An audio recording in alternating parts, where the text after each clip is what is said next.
how we can get the government to pay you to go overseas and meet interesting people and go to cool places. Okay? And this presentation has been brought to you with extra MS paint added. Yeah. All right, and it's by me. That's my surprise look. Look, it's all loyally. Check that out. That's South African law. Okay? I think people will be sneaking up on you. Yeah, so I'm Lex Aquila on the forums, and on Twitter I'm at NicoleSA with added beard. Yay. Okay, cool. So what I found out, it's not actually that hard to get the government to pay you money to go to see interesting places and meet cool people. There's an absolute fucking maze of bureaucracy that you have to get through. And what's particularly interesting is that the DTI, I haven't got hard confirmation of this, but I've got anecdotal evidence from people who have received money through the DTI, that the DTI is always underperforming in this sector. And what I mean by that is that there's not enough people, they're not giving away the money fast enough. So if you can meet so basically, I think, if we can get your applications right, there is no reason why they will not give you a shit ton of money to go to cool things like Indiecade or GDC. So yeah, I'm going to basically go through it. So this is you. Totally awesome game dev who'd really like to go to cool events. Okay. Yeah, thank you. It's attributed somewhere, I think. Okay, but yeah, I mean, the truth is, if you are a game dev and you don't have a steady job and you are currently working your game, you probably don't have the cash flow to go to GDC or Indiecade. And even if you're not, even if you're an attorney like me, I don't have the money to go to GDC or Indiecade, and I'd really like to. So the government has lots of money, so let's get it from them. Okay, we're going to get sweet, sweet funding. It's going to be awesome. Okay, but there's a number of steps that we need to go through.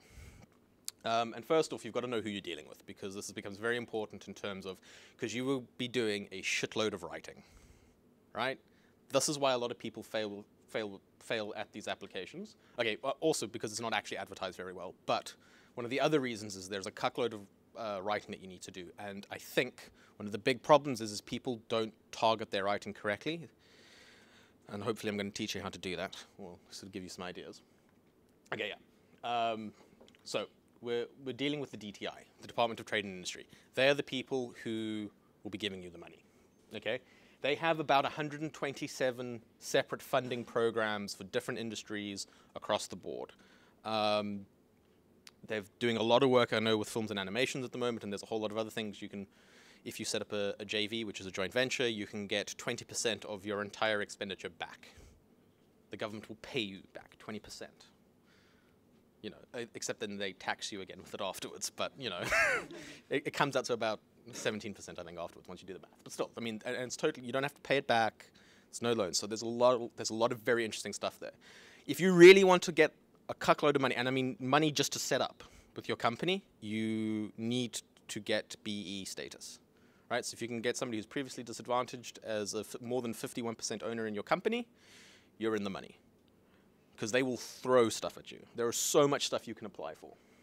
Okay, but that's besides the point. The one that I want to talk to you today specifically is the Export Marketing and Investment Assistance Scheme, right, which is the EMIA. And inside the EMIA, there are about 12 different funding programs that you can apply for. I'm going to detail 2 of the ones that are most likely going to result in you getting funding. I'm actually only going to rely on one, but let's go have a look at it. Okay, so there's basically 2 funding schemes, like I said, that you can rely on. Of the 12, only 2 are really applicable for what we want to do. So there's the Individual Exhibition Participation Program, and there's the Outward Selling Trade Missions. Okay, so the Individual Exhibition Participation Program is for individuals, right? So it's for a single person from a company or a sole proprietor, so if you're not incorporated, don't worry. Who are you and what do you do? I'm Max. I'm not Max, I'm Ofenze. And yeah, I'm from Maxo and I'm a game designer. Yeah. And this is my friend Donovan. He just tagged it on. Doesn't he speak? He does. Okay, cool. Hi, Donovan. All right, cool. Anyway. So the idea behind the individual exhibition participation program is kind of in the name. Basically, the government will pay for you to go to overseas exhibits to display your products to encourage inward investment, right? So basically, so there's a couple of criteria here to make. I think looking at the forms and looking at the manual, which I'll get onto a bit later, there's room to say even if you don't have a game, you could probably still get the government to pay for you to go and do stuff. But there's a couple of factors that they'll take into consideration. One of them is if you actually have a finished product or a near finished product, right? If you've got those two things, your chances of getting funding under the IEP are much, much, much better, because that's kind of the whole point of it, right? The idea is that you've got a product and you want to get foreign people to buy your product. So you're going into outward markets and going to trade shows and displaying them. If you can get a booth, for example, say at Indiecade, so if you submit a game and they accept it, Indiecade will basically give you a booth to display your game, then you're in the money. Like, they will throw money at you then. And they'll pay for a whole lot of really cool stuff, which I'll get onto later as well. Okay. So I'm going to focus on this, because this is the most relevant for the majority of the devs here. Okay, another one which I picked up on, which was actually very interesting, is this outward selling trade mission. Now, this can't be done by companies, and it can't be done by individuals, but it can be done by industrial associations. That's what MGSA is, all right? An association that represents an industry. So basically, the outward selling trade mission, we can become a trade mission. How awesome is that? So basically, we can. Yes. It's pretty cool. The outward selling trade mission is really interesting. So. Yes. The outward selling trade mission is really interesting. So there's a couple of limitations on the IEP, which I'll get to. Once Make Games is a bit more evolved, because there's some legwork that needs to be done behind before we can actually formally apply for this. But basically allows us to take between 3 and 30 people on a trade mission, right? And we can go to countries, any country in the world. It's awesome. And we can just say, yeah, we want you to come and buy South African games. That's basically what we do. And look, here are the games that we want you to buy. Also, if we've got freelancers, there's a couple of you in the house, we can say, come and get your freelance work done in South Africa, because we're really, really cheap. And we can help you. And look at all this amazing work that we've done. The government will pay for us to do that. It's awesome. Okay, but I'm not going to focus on the outward selling trade missions, just because, like I said, there's a little bit more. We're probably 6 to 8 months away before the Make Games SA can actually do it. The IEP you can do now. All right, cool. So the other thing is that so within the IEP, if you fall into any industry can apply. They don't care. But if you are from a list, there's about a list of, I think it's 15 industries, preferred industries. If you fall into one of those preferred industries, you are more likely to get money, right? And this is, again, important, because when you're writing your applications, this is what you're motivating for. So you have got to choose which industry, who are you, and what do you do. Cool. Hi. Cool. Hi. Okay, so as I see it, there's basically 3 ways that you can shoehorn yourself into, right? You can go as one of the creative industries. They seem to prefer if you make music. So if you're a sound engineer, that still counts, right? Artists, definitely. You can definitely get on. Also, actually, creative industries, there is a massive amount of funding you can receive from the Departments of Arts and Culture in line with the DTI, because they say that South Africa is not creating enough creative works. So get the government to pay for you. That's all I'm going to say. Okay, so if you've heard me speak before, you will have heard that games are classified as film and television programs in terms of the Copyright Act. So technically speaking, we can rely on that, because by law, this is what we're recognized as. You can rely on you can say, oh, well, I'm in film and television, because that's what I make in terms of your copyright law. And then the last one, the last one is electrotechnical, and that's basically software development. And I think, so it's pretty easy to say which one, choose one though, and then go for it in terms of your documentation. That's what you're focusing on. All right. Okay, and now you've got to prepare yourself. Because the truth is, the majority of you, all of you actually, I don't think, has anyone actually shipped a physical product? Right? No one does that, right? Like in a box with a CD, right? Yeah, okay, so here's the thing. A lot of these programs are focused on that. They will give you like 70,000 Rand to ship your products overseas when you go on your IEP, right? We don't have that. So you're going to have to get your sort of bullshit +1, and you're going to have to be exceptionally creative when you fill in these forms, because you still have a good to sell. It's just that it might not fit into the framework that the DTI thinks it will. So you're going to have to get creative with your bullshitting to make it work. We printed Steam onto credit card size cards, and then... Good idea, and I'll tell you where that falls in. Actually, very cunning idea. I like that. Okay, so there's a couple of other stuff that you need to do, right? So once you've sort of in the right mind frame of what you want to do, get the forms. Okay, everything is available online. I'm going to post this up on the forums so you can investigate this by yourself, and I'm going to put this all up on the wiki as well. But there's a shit-long URL that you can go to.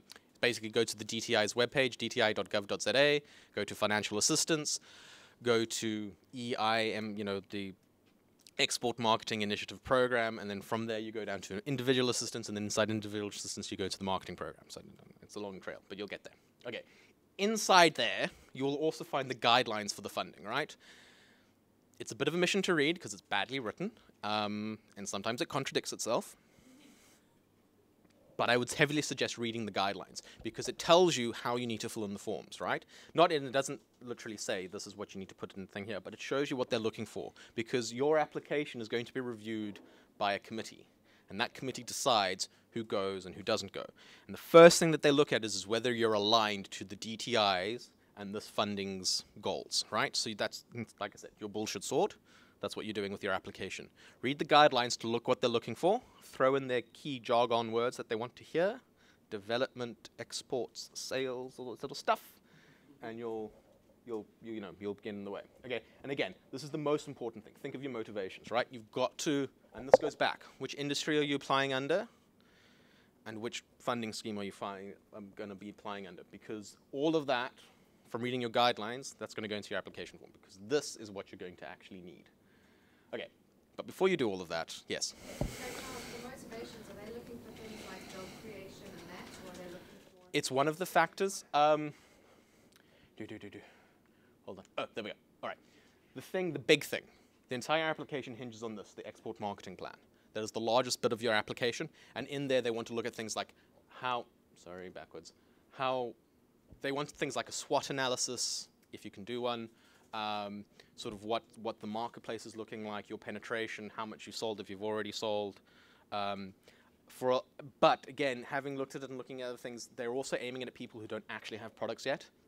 So you don't necessarily have to go the job creation angle. If you do, bully for you. But they're basically more concerned that they are going to give funding to organizations who are actually going to sell stuff. That's basically what they're interested in. And for game devs, that becomes quite interesting, and it's a lot of work for you guys as well. So to say, but anyway, okay. So there's some stuff though that you have to do before you can even apply. So if you don't meet any of these criteria, there's no point applying. Okay. So you have to have traded for at least a year. All right. So if you're a company, you need to have been incorporated for a year. Right. If you haven't been incorporated for a year yet, can't apply. Okay, if you're a sole proprietor, you have to show that you've been conducting business in the relevant industry for a year. Okay? You must be registered for tax, and you need a tax clearance certificate. Okay, tax clearance certificate's actually really easy to get. You go to SARS and you say, "Have I paid all my taxes?" And they go, "Yes, you have," and then they give you a certificate saying that you've done that. That's what you need. So that's what that is. That's the good and in good standing bit. Okay, you need to apply at least 2 months before the event is held. All right, but no more than 6 months. So we can't, I think Indiecade is in October. We can't apply for Indiecade yet because it's too soon, okay? But for GDC, which is in March or April, March, like we're running out of time. We need to do that soon. Okay, you can only apply 4 times a year. Okay, so, basically choose the 4 conferences that you want to go to, the 4 events that you want to go to, and apply for those 4, okay? Per event, they will only send 15 people. Okay, so, and when I mean by 15 people, 15 organizations, because that's another thing, right? Okay, the other thing is your conference is not allowed being inside the South African Customs Union. Don't worry, that's Lesotho, Swaziland, Botswana, Mozambique, and Zimbabwe. They don't, as far as they know, hold gaming expos that you guys want to go to, so you don't have to worry about it. But anyway, just in case. Okay, And here's the important thing. Only one person per business will be sent. Okay, well, at least they will only put up the funding for one person per business. Okay? And more importantly, that person needs to be a senior person who has the power to bind the company. So basically, you need signing power. So if you're not actually the CEO of your company, that's fine. You just need to be of a senior enough letter or get a letter from your CEO saying that you have the authority to bind the company to do stuff. Because that's, again, that's part of the idea, right? Is you're going there and you're trying to solicit work. You want people to come and say, yes, I want to buy your game. Like I said, remember, it's your bullshit, right? You're probably not going to be doing that, but the DTI doesn't need to know that, right? They just need to know that you meet this criteria. Actually, that does happen a lot. Yeah. Well, cool. Yes. So just with the period to apply, did you get any indication how long they take to respond? Just because 2 months seems a very short Okay. time to get They claim, I don't have any evidence of if this claim is supported. Once you submit, you will get a call. Okay, because you can submit electronically. That's the other big thing, which is, I'm going to get onto that. But they say they'll get back to you within 4 days, right? Within a week after the 4-day period, if providing nothing has gone wrong. In terms of if you've got missing documentation or they've got queries, because they are also allowed to come and do spot inspections. So they will come to your offices to see that you exist, sort of thing. If everything is cool, within the week you should have your authority, okay? The other big thing, one of the big problems with the the group one, the trade mission, is that you have to pre-buy everything and they'll refund you. With this, you get quotes for everything, and then they'll pay you the money. So you don't actually need any money at all, which is fantastic. Okay, anyway, so, right, what do you actually need? Okay, and this is the hard part, like I said. And it's mainly the hard part because you need to do the export marketing plan. But that's not actually that hard. Okay, so if you're a company, you need your proof of registration. Okay, so that's your COR 14.1. If you're a CC, which you shouldn't be, you need to convert to a PTY. Come speak to me afterwards. If you are a newly formed company, you will have your proof of registration, your certificate of registration. And if you're not anything, your ID book is what you need. So you need to send a certified copy of that. I can certify copies. All right. A product brochure or a website. Okay, so this is a product brochure of the goods that you're going to be selling. Right? And this is where your Steam keys come in. So you can say, this is the thing that we're selling. And screenshots from your website, basically showing the product. So in this case, we want screenshots of your game, right? Of your company's website with the game being sold. Because they want to see what you're excuse me, what you're supposedly going to sell. Okay? If you are a company, you need to have your audited financials, all right? You need to do this anyway, so you should already have it, right? Because basically they want to make sure that you're not committing any mass fraud or anything. Okay? Audited financials sounds really, really scary. None of you earn more than 5 million a year, I believe, and are employing less than 50 people, in which case you only need basically your certificate from your bookkeeper. You don't actually need to get a CA to certify your stuff, so it's not that expensive. Okay? If you're a sole proprietor, so you don't have a company, they need 3 months bank statements. Okay? What they're looking for here is, are you actually spending money on your products, and are you making money if you are making money from these products as well? They want to see that this, you're claiming to go and sell wooden giraffes in America. They want to make sure that you are actually manufacturing wooden giraffes and you are a legitimate business and you're not in fact smuggling drugs. Okay, then you need air ticket quotations and quotations for freight, for shipping over all your products that you're going to be demonstrating.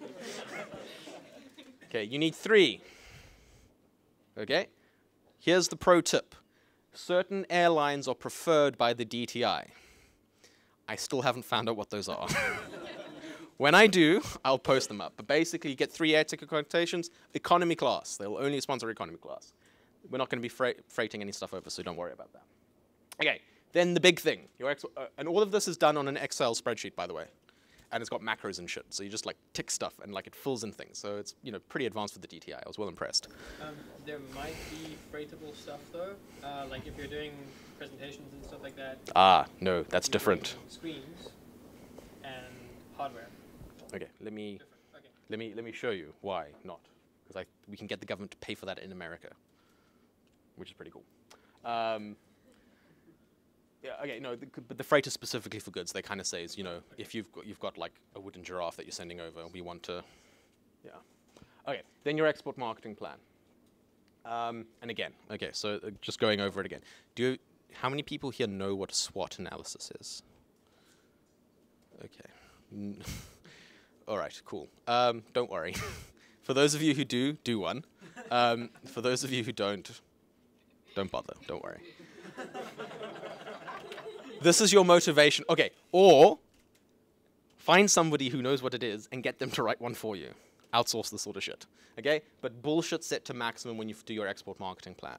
Because this is the seller. This is what they want to know. And basically, this is your motivation again.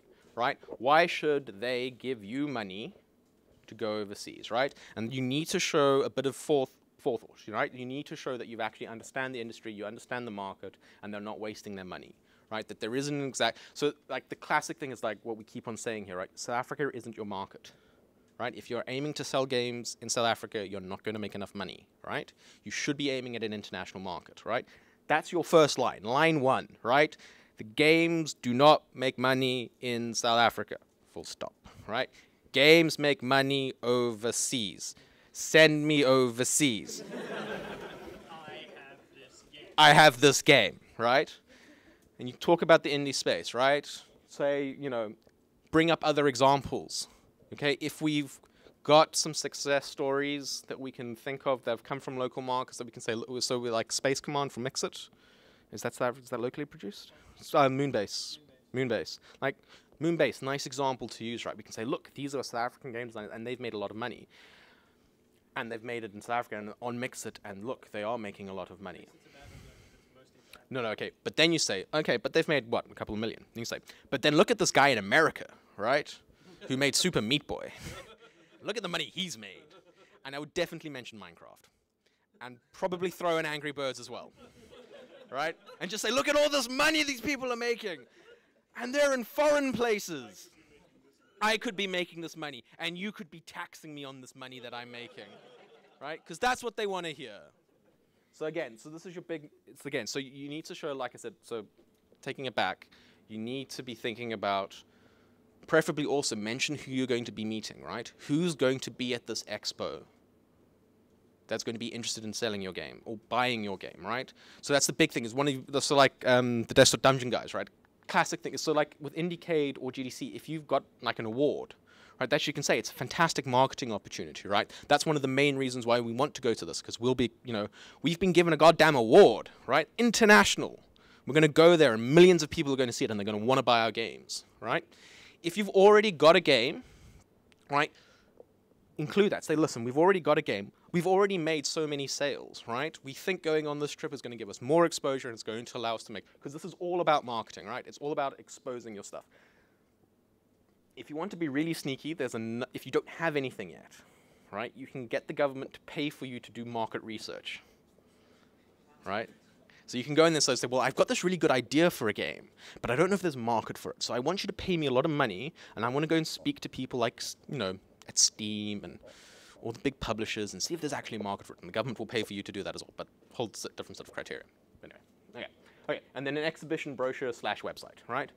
So basically, they want to see where you're going. So for GDC or for Indiecade, basically, you want to get screenshots of the conference, of the not conference, exhibition, right? And the sort of stuff they want to say is sort of how many people are attending, right? What is the quality and caliber of the people attending, right? The more professional you can make it sound. So in terms like, you know, I don't know if E3 would be a good thing. I don't know if you would get money to go through E3 because that's a consumer-based show, right? They're more likely to give you more money if you're going to professional events, right? Because you're hooking up, you want the business to business. That's what they're interested in. Business to consumer is good, but then you need to, then your marketing, export marketing plan needs to be fucking amazing, right? Much easier to sell business to business. Yeah, so that's, you need all this stuff, then you download your Excel form, and you ship it off. Yeah. Would it be an idea to, in your export marketing plan, include stuff like, we have organized interviews with this press, this press, this press. Yeah, that's the sort of thing that, well, yes. If you can put that in definitely, if you haven't actually managed to organize anything, mention what press are going to be there and how this is going to help your product, brand, game, whatever, get out into the marketplace. there's different government funding for you to go and meet interesting people in the industry as well, which is really cool. So I'm tending to use that to go and meet people. You spoke a lot there about money and business, and this is a DTI thing. But earlier you spoke about DAC and the basic games in terms of So is there the question I actually want to ask is the part of selling this, is it selling it as a cultural product, or does that not matter here? Because a lot of governmental funding is very interested in exporting that. You can. Okay, there is a risk though. Selling it as a cultural product will give you bonus points because sort of one of the other, reading in between the lines, it's very much sort of proudly South Africa. You want to be promoting South Africa. So if you can say it's, oh, we're exporting as a cultural product, definitely. Good sell. The thing is you need to be careful though because you don't want to, one of the things that they ask you though is, are you applying or have you received any funding from any other department, DTI funding, right? So the risk is if you oversell it, the risk is they'll say, oh, but this isn't relevant, you need to go to the DAC. Or you need to go to one of these other funding options. And if you're already receiving other funding, then it maybe could cause a problem. But I would definitely include it. I would definitely, if you, I would stay away from the term cultural product though, because that's definitely using other funding. But definitely, yeah, there's definitely scope for it. But the thing is, this is totally separate from the DTI DAC funding issue. This is totally separate. This is purely based on exports and exporting, right? So it's relevant, probably get you some points, but I'd just be careful about it. Yeah, that's basically it. But yeah, totally look then at the DAC stuff and the DTI, but like I said, that's one of the other 112 different marketing options that you can go to if you're particularly interested. Okay, so this is what you get. So you've gone there, you submitted your application form with all your supporting documents, this is what they're going to pay you. Okay, return airfare, economy class only. Okay, they will pay you 2,000 Rand per day that you are there, right, for the event in terms of subsistence. Okay, they will transporting of samples. Okay, and then they will pay 100% of the exhibition costs up to 45,000 Rand. So if there is a fee to go to the expedition, actually to join it, they'll pay for that. If you want to get stands and shit made, they will pay for that, right? If you need to rent equipment, they will pay for your internet access and the installation of a line at your booth. They will pay for all of this up to a maximum of 45,000 Rand, right? But again, this is the sort of thing that needs to be included in your application. It's one of the last forms that you fill out. Okay? So again, this is where you're planning. You need to go in there with a plan. It's no good saying, oh, I want to go to GDC and I might need some stuff, right? You need detailed. Be prepared. And say, this is what, and you're going to have to do a little bit of legwork in front of it. Okay, if you can get the GDC or the NDK organizers to give you some stuff as well, sort of like endorsements or, we're really excited for these people to come or whatever, also good, include that in. Yeah, I mean, that's pretty exciting because your subsistence is basically used for food and accommodation. And I mean, really, if you do it right, there's very little that you'll pay for. So basically, the return, the subsistence is for the entire duration of the conference +1, right? The +1 is at the end of the conference to give you time to set up to a maximum of 15 days. Yeah, so you can get quite a lot of time there. Yeah. Okay, and then you submit. So yeah, so like I said, there's basically an Excel documentation and all your supporting documentation. So the certified copy of your ID, the PDF of the website / brochures, all that sort of stuff, and you email it off to the DTI. Okay, here's something that's really, really cool. If you dig around a little bit, you can actually find who you're sending it to. She has a name and a surname and a cell phone number. So if shit goes bad, that's who you phone. You don't have to go through the whole rigmarole of phoning the DTI and trying to be rerouted because that's a nightmare, right? So that's also really cool. So as you can phone up and say, hey, I submitted this thing. Also build up a rapport. This is one thing I've learned. When dealing with any government industry, find somebody who knows what they're doing and cling on to them like a limpet. Never let them go. But be really, really, really nice to them because they will make or break you. Okay. So I said it's all digital, and that's all really cool. You do still have to submit a hard copy. Okay. So the whole thing is you can send out your email. Boom. I think within a month of you having submitted the digital copy, your hard copy needs to have arrived there. Okay?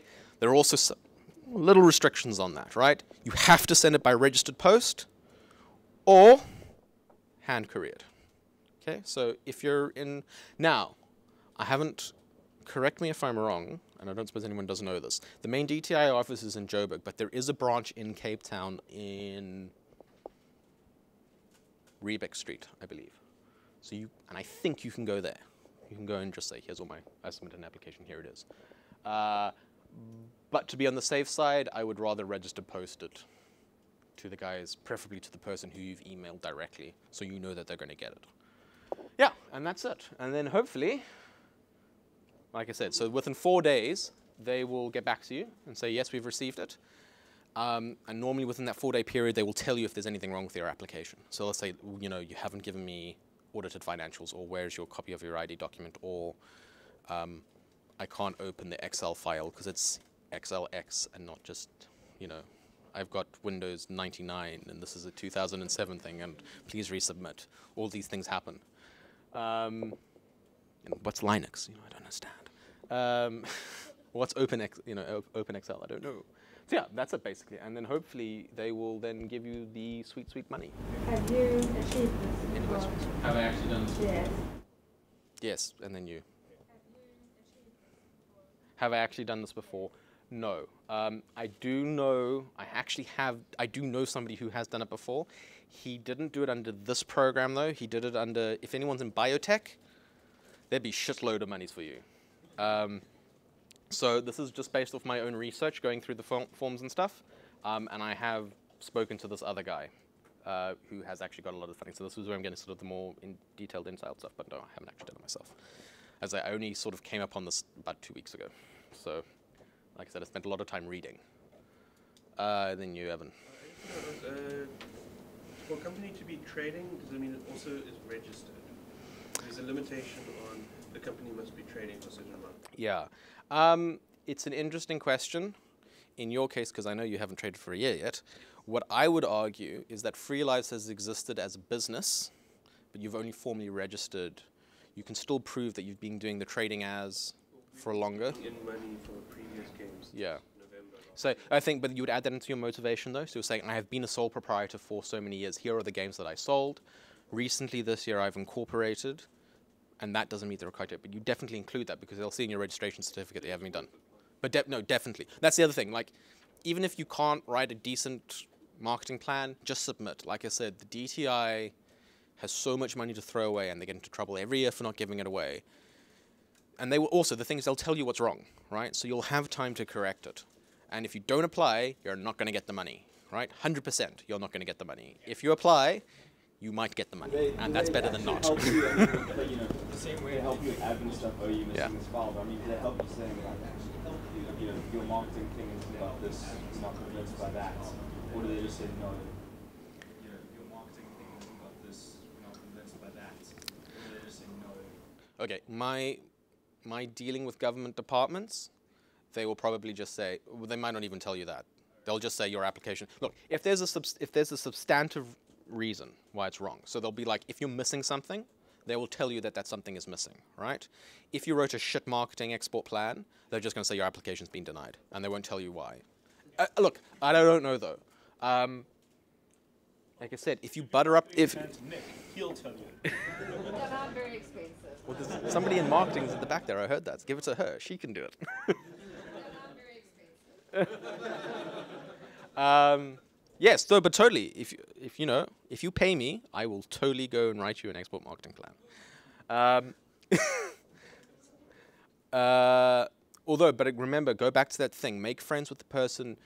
You'll be surprised. There are a lot of very friendly people in government, and normally they're being shouted at a lot.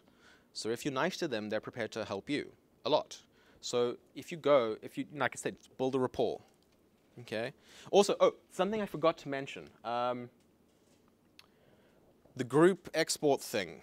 Basically, you can do that once every 3 years, or you can do it for 3 years in a row, but then afterwards you have to motivate why they should give you more, because basically the idea is that you're going on all these trade missions, but no one's trading with you.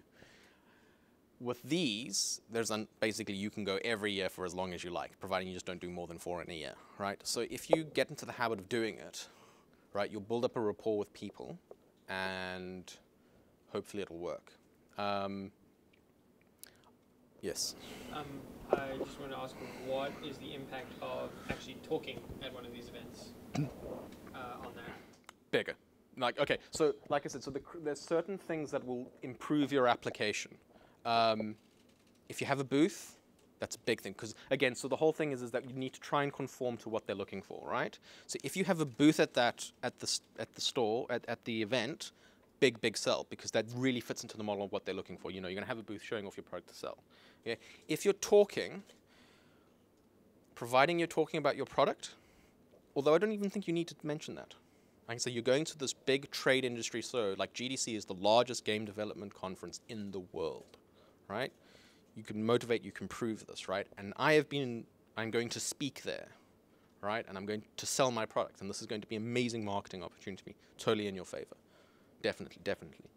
So the more and more that you can show that you're actively participating in these conferences and events, the more likely they are to throw you money. If you're going to just go in there and be passive and just attend everything, they're less likely to. You're going to have to be a bit more stronger on your bullshit. We moved back from abroad recently, and we haven't actually really registered for tax yet. Would they find that likely to be a problem? Yeah. No, not particularly. Oh, okay, when you say you've been away, so is it you as a sole proprietor or you as a... Okay, so basically, have you paid your income tax? No, well, the whole thing, so if you've been away, there's no income tax to collect, right? Literally, in good standing just means you've got a tax clearance certificate, right? So you go to SARS and you say, I need a tax clearance certificate, and they'll tell you, SARS is the one government department that is highly efficient, right? They will tell you, no, sorry, because the tax clearance certificate doesn't have all this history. It's just like, yes, this person has paid all these taxes, or no, he hasn't paid all these taxes. He's got a million rand outstanding, sort of thing, right? No, not at all. Not at all. Your issue may be, though, with the trading as thing. How can you show as a sole proprietor that you've been trading for a year? That's where your issue will fall in. But if you can say, oh, but I've been overseas trying to build a brand there, like I said, get out your bullshit, you can make it happen. The thing is, look, I think it is, they're looking for reasons to throw the money at you, right? They're not going to shut you down for no reason, but you've got to help them, right? So spin it their way, and it'll make it happen. Richard, did you have a question? No. Anything else? Yes. You said earlier you're going to try for cloud and Steam, cloud and Google. Yes. A separate funding thing. Are you going to give a talk on that? Speak to people of interest, or Okay, no. You see, I'm not a game developer. Well, I make board games. Right? I'm a lawyer, so I can try and get on other things. So, like, for example, I'm on the board for the association, right? So there's other funding for me to go and link up with other industries. And if I can show, oh, well, I've got authority and I'm building up developer relations or whatever. And just the whole thing is like, if I, because it would be totally awesome if, and I know kind of the QCF guys have already got it, but my reasoning would be, I am going to establish a relationship with the key people in these companies who are the big publishers, right, to motivate for why they should publish South African goods, right? So, if something comes with the Make Games SA sort of approval that's from one of us, Steam knows that it's come from a good source. And hopefully that'll lead to it being published on Steam. That's the idea behind it. That's my motivation for it. Same applies sort of to Google Apps, Apple, all sorts of things. I understand, but I'm going it from a totally different angle. I'm not actually shipping products. I'm trying to... There's a separate piece of funding literally just for developing industries. That's kind of what I'm going for. I'm saying this is an infant industry and I'm trying to help us develop the industry in South Africa. That's what I'm going to go for if I was to apply for funding. Like, you go to the DTI page, go to the funding page, and look. There is so much shit there that you can apply for. It is amazing. Most of it is in sort of like legalese, and it doesn't actually make much sense. But you can kind of work it out. Just go and click through stuff. The Triggerfish guys. I mean, I know your bosses and stuff are already all over that in terms of getting the government funding and stuff for a lot of things. But other guys, if you're animations or artists, there's so much there for the creative stuff. It's fantastic. And like I said, if you can get in the Western Cape specifically, there's now a thing going on from the government, from the local DTI to develop sort of startups and stuff. There's a lot of work. You just need to look for it. But the government is terrible at announcing these things. So, okay, just on the side. Yes, last question. Yeah. Oh, fine. Yeah. Is there a way we can claim for things that we've already gone to? No. Damn. It's not retroactive, unfortunately. 'Cause, Well, or even if, I mean, for instance, you couldn't do I'm it. going to be buying GDC tickets like within the next couple of weeks. I have to. Okay, So in that case, you might be able to. I'm saying you wouldn't be able to claim for if you've bought the tickets in your application, you would say, listen, part of my conference expenses, I've already paid for them and I want to be refunded for them. Yes, totally then. Okay. Definitely, yeah. Just remember though, you can only get one person exempt. So I'd have to talk about the ticket. Yeah. So you'll say, well, look, I'm sending multiple people to come with me from my company, but I know that the thing says only one person can come, so I'm applying for me, but I want my ticket refunded. You might find, though, if you motivate nicely and you include it, they might actually refund you for all of your tickets. If you don't ask, you won't get it. Yeah. That's the general rule. Okay. But like, for instance, like indicated last year for us. Yeah. If the event is actually passed, you won't get it. I don't think. That's different to Australia. Hmm. I was put onto this idea initially by an Australian who flies to GDC and stuff, and then like reclaims afterwards. Yeah, you see, that's what you can do with the group one, but then there's a whole lot of other more interest. There's you have to that you can do, but you can't do it under this particular funding program. If I can look into it again actually and see if there is any other way of going, after the fact. Anything else? Okay, cool. So absolutely nothing to do with game dev, but just fairly interesting for people. Nothing to do with game dev. But this is important, though, because people think will generally be happy. There has been an amendment tabled to the Electronic Communications and Transactions Act, Section 45. That means nothing to you people. That's the section that deals with spam. Okay? It is a criminal offense. If this thing gets passed through, it will be a criminal offense for people to send you spam, including direct cold calling, if they do not have your permission first. Very exciting. Right? If you want me to make submissions, closing date is 7th of December. So you've got some time. But basically, it's currently a bit bad at the moment because, like, if you make an actual phone call, it's fine, but if you use Skype, then it's not fine. The definition has been a bit bad. But anyway, it's just exciting news. It's quite cool. Okay, and that's it from me.